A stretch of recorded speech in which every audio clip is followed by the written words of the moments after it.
নমস্কার।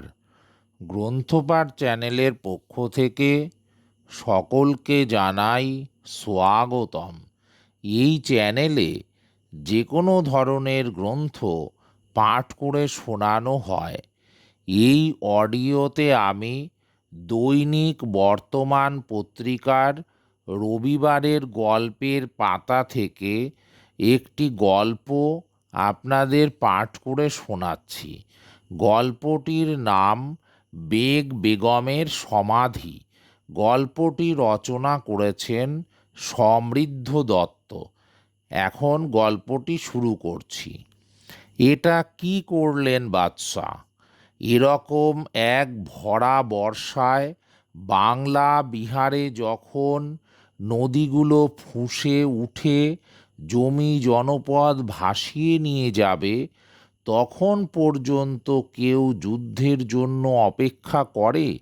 ভাবছিল হুমায়ুনের সেনাবাহিনীর একাংশ। কিন্তু এখন আর কিছু করার নেই। জুন 1539। সামনে গঙ্গা, পিছনে কর্মনাশা, মাঝখানের চৌসার বিস্তীর্ণ ভূমিখণ্ডে মুঘল বাদশাহ হুমায়ুনের বাহিনী অপেক্ষা করছে। গঙ্গার অন্য প্রান্তে আছেন আফগান বীর শের খান। হুমায়ুন অবশ্য নামেই বাদশাহ। পিতার মৃত্যুর পর সারাক্ষণই শুধু ছুটে বেড়াতে হচ্ছে। ওদিকে সমরখন্দ থেকে কাবুলে নিজের বৈমাত্রেয় ভাইদের সঙ্গে সম্পত্তি, রাজত্ব আর উত্তরাধিকার নিয়ে অন্তহীন শত্রুতা আর গুপ্ত হত্যার চক্রান্ত সামলানো। আর এদিকে এই শের খান আগ্রা যাওয়ার রাস্তাকে বিচ্ছিন্ন করে দিয়েছেন, যাতে হুমায়ুন হিন্দুস্থানের মূল ভূমিখণ্ড থেকে বিচ্ছিন্ন হয়ে যান। দীর্ঘমেয়াদী পরিকল্পনা শের খানের।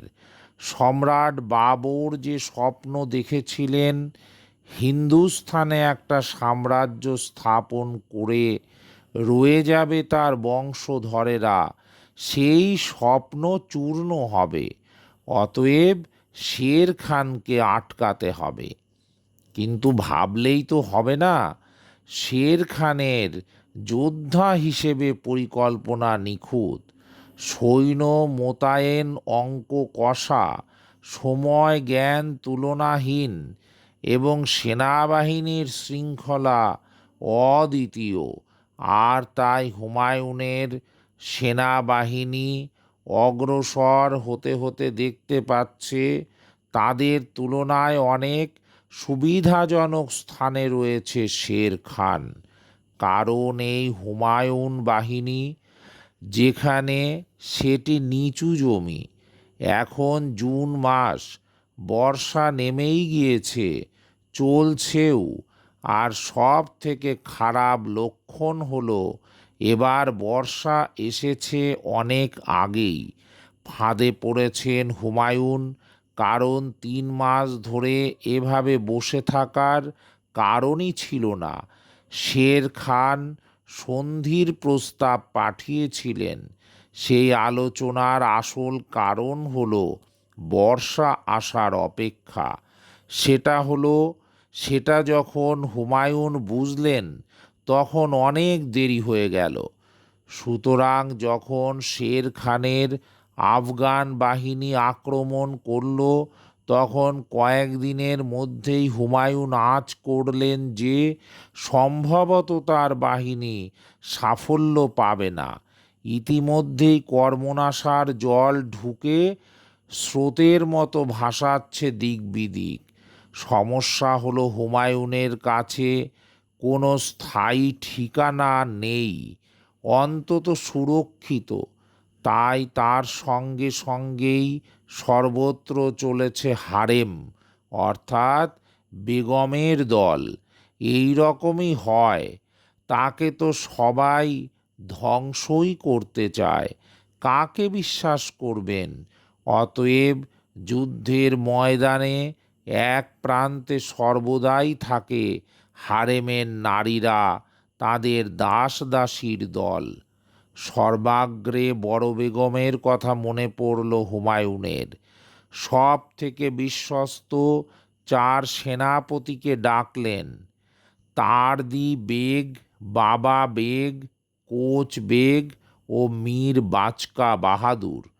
তাদের বললেন, বেগমের তাঁবুতে যাও, তাকে রক্ষা করতে হবে। সবাইকে নিয়ে যত দূর সম্ভব হয় পালাও, বেঁচে থাকলে আবার দেখা হবে আমাদের। সেই 4 জন দ্রুত উপস্থিত হলেন বেগ বেগমের কাছে। পারস্যের সুন্দরী এই বেগম নিছক আফগান, তুরস্ক, মুঘলদের বেগমের মতো সুলতান বাদশাতে নিবেদিত প্রাণ অনুগত নয়। তিনি রীতিমতো স্বাধীন চেতা, মুঘল বা আফগান দুনিয়ার প্রথম বেগম, যিনি হজে গিয়েছিলেন একাই। তাই তার আরেক নাম হাজি বেগম। নানাবিধ বেগম থাকলেও হুমায়ুন যখন অনেক দিন পর পর তার কাছে আসতেন না, তখন তীব্র স্বরে হুমায়ুনকে বিদ্ধ করতেন এই বেগম। বলতেন, আপনার অনেক কাজ জানি, যুদ্ধ করছেন, পরিকল্পনা করছেন, সলা পরামর্শ করছেন, সবই ঠিক। তাই বলে আমরাও যে আছি সেটা ভুলে যাবেন না।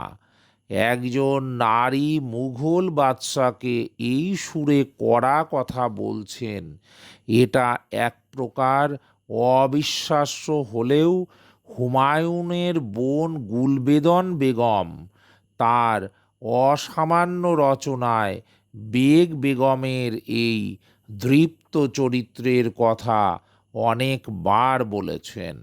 আফগানরা আক্রমণ করে হাজির হলো বেগ বেগমের তাঁবুতে।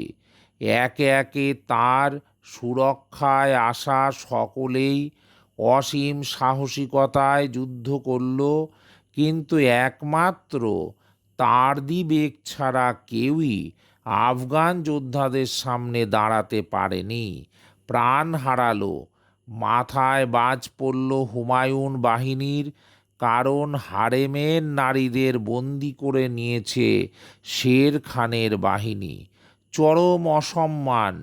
কিন্তু শের খান কড়া নির্দেশ দিলেন, বললেন, একজনও জেনানার কোনো রকম অসম্মান যেন না হয়।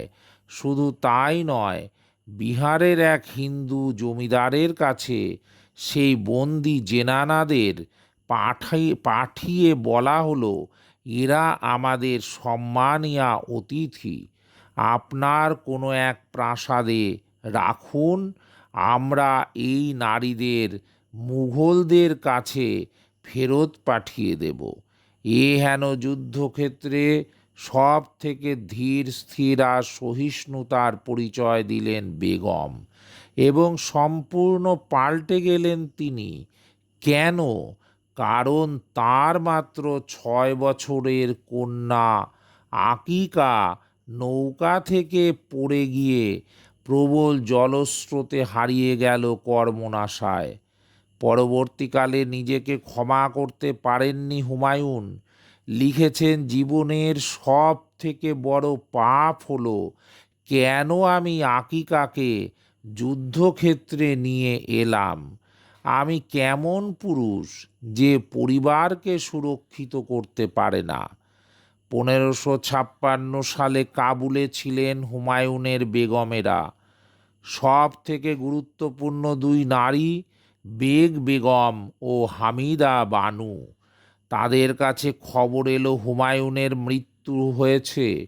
গ্রন্থাগারের সিঁড়ি থেকে দ্রুত নামতে গিয়ে তিনি পড়ে যান এবং সঙ্গে সঙ্গে মৃত্যু হয়। 2 বেগম চলে এলেন আগ্রায়। 14 বছরের পুত্র আকবর সম্রাট হবেন।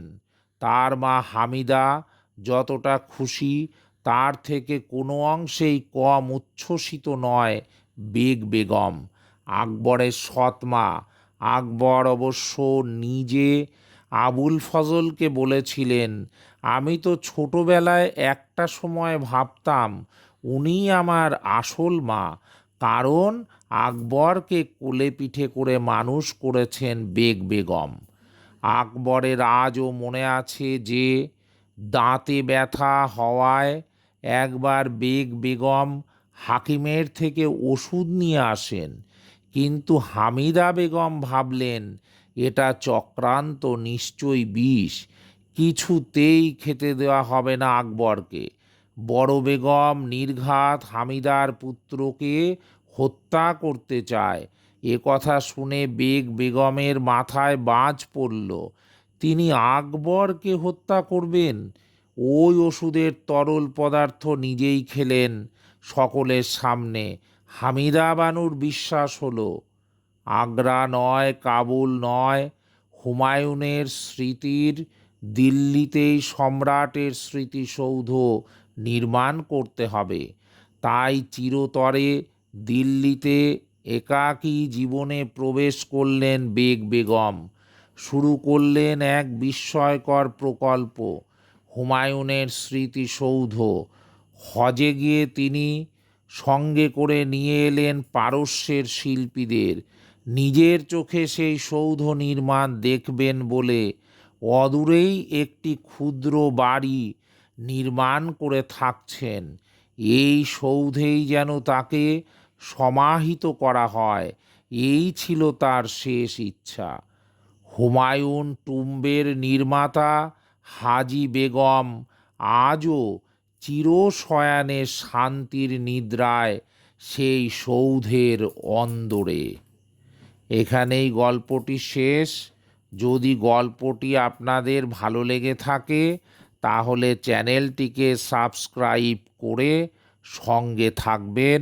নমস্কার।